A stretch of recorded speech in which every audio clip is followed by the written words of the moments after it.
Hello friends! In this video we are gonna talk about culture shock. We are gonna go through my little list of 20-something things that I found surprising to, either small or great extent when I moved to Britain from my home country, Czech Republic. Growing up, I always thought that the Western media and school have prepared me for life in Britain. It has been my dream for a long time, so I have consumed many books and TV shows, and yeah, now that I'm thinking about it, maybe all that Monty Python's Flying Circus wasn't the best thing to learn about English culture from, but it also kind of shows you what sort of humor to expect when you move here. Anyway, that was a little detour. Yes, you might be coming in thinking that you are prepared for all the tea and posh people and Spice Girls and football, and yes, you're gonna get some of that for sure, but there's gonna be other things as well. And I have talked to some of my friends who moved here from different countries. Some of them moved here from Czech Republic as well, and even though we didn't really agree on all the culture shock, because it always really depends on what's your country of origin, I could definitely see that there's some overlap. So I've included some of my friends' points into my list as well. Okay, let's get to the list. Accents and dialects. There's so many in Britain, and not just in Britain, in Scotland, in Edinburgh. Even just within Edinburgh, I can probably think of like 4 or 5 accents, and out of them, maybe one of them is kind of easy to decipher for me, or feels natural, like I have studied for this, I have studied to understand this language. The rest is really taking me quite a long time to kind of get used to. I know that for a lot of my friends, the whole process of getting used to Scottish accents was a lot easier because they spent a lot more time around locals, because maybe they got a job where they are surrounded by people speaking Edinburgh accents. But for me that was not the case, so I am still battling this to this day.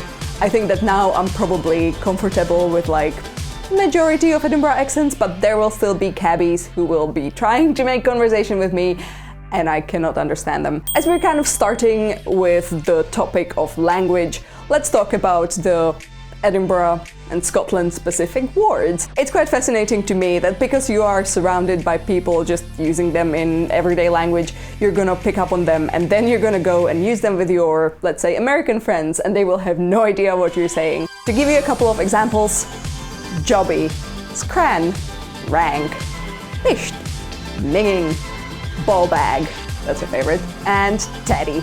You probably know teddy from some of our videos about food. Another linguistic issue is that sometimes you try to read out a local name out, but because so many local names are based in Gaelic, you can't really use English language rules on them. It just won't work. To give you some examples: Coburn Street, Milgai, I don't even know if I'm pronouncing these right, Fruki, Kirkubre. Yeah, you're just gonna have to figure it out with the help of locals. When you hang around Scottish people, you will notice that they use the C word a lot. We're gonna keep it family friendly, and I'm not gonna say it out loud, but yeah, if you're from a country, especially an English-speaking country, that doesn't take the C word as just this fun replacement for words like mate or bro, then you will probably be surprised by this. And this is me trying to mentally prepare you for the shock. It can be used in both negative way and positive way. I hear my friends use it in a very loving way all the time. I don't necessarily hear it as loving at first, but you get used to it. People will generally greet you by asking you if you're alright or how you're doing.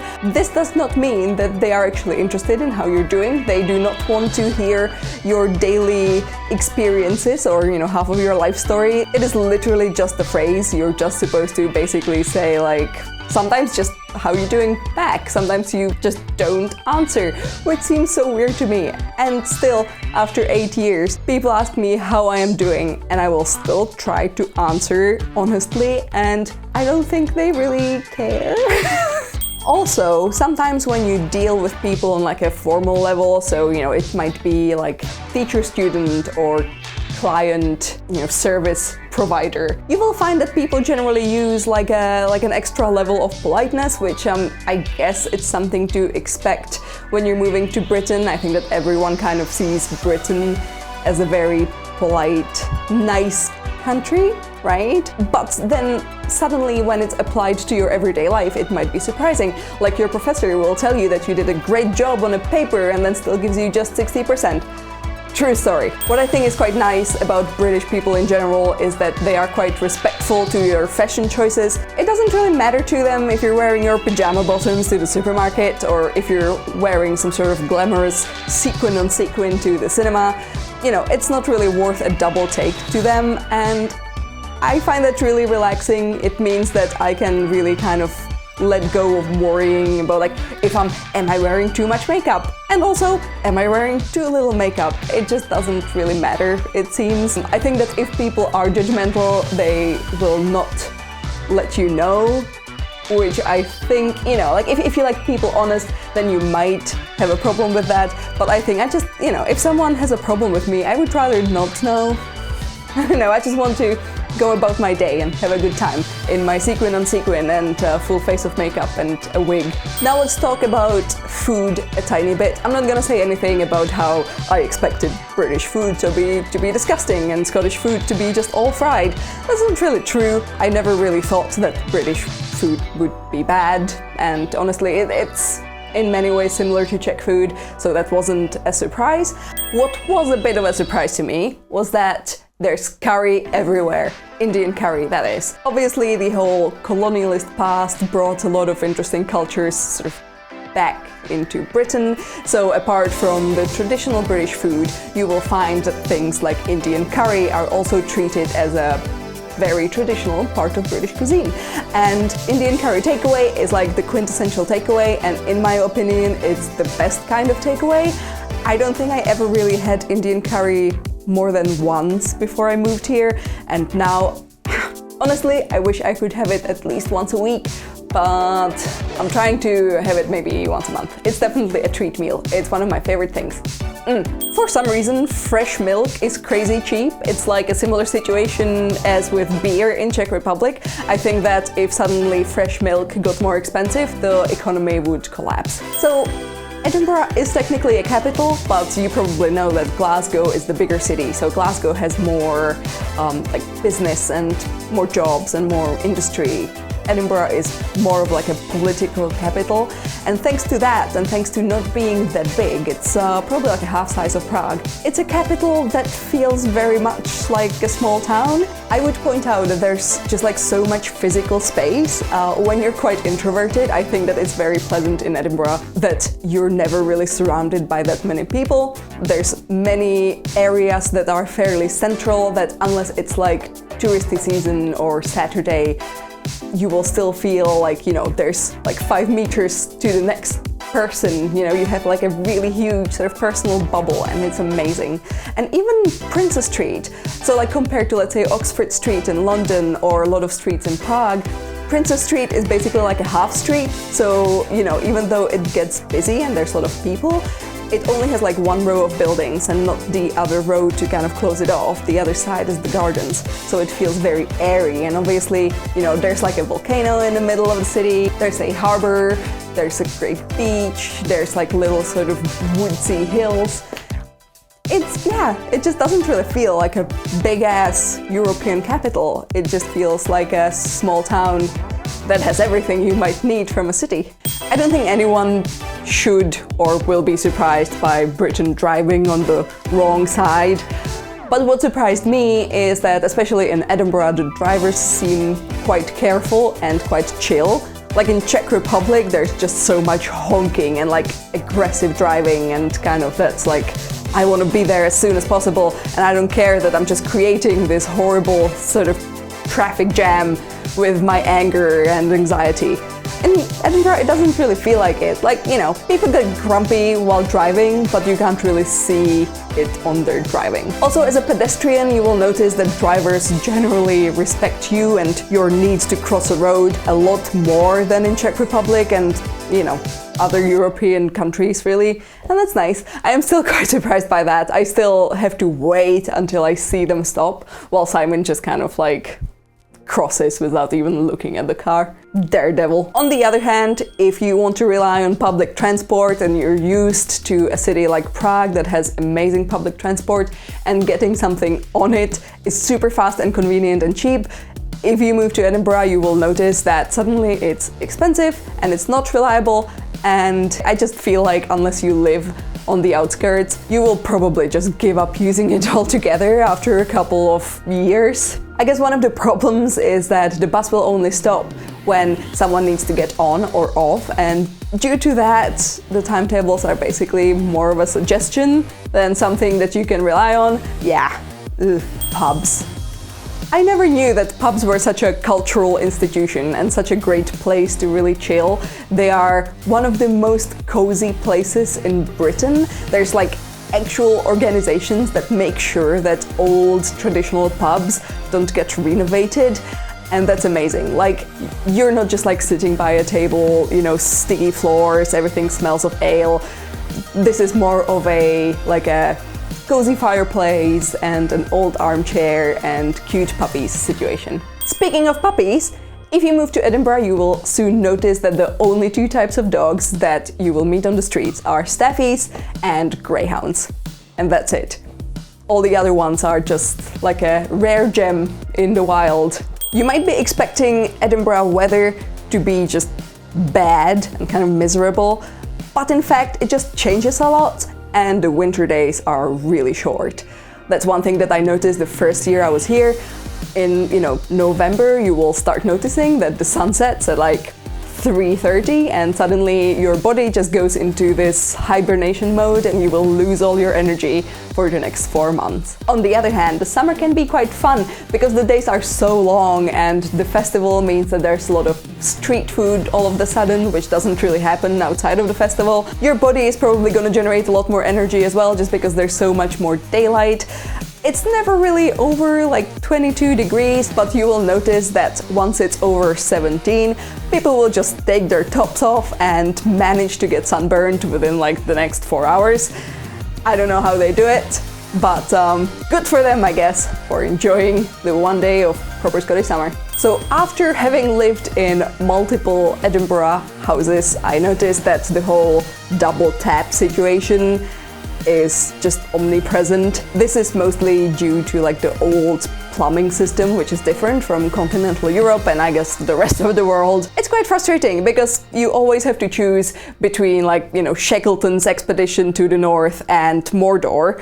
And like if you're trying to create a nice mild temperature, you just kind of end up like seal flapping the two streams together to create like a mass of survivable temperature water.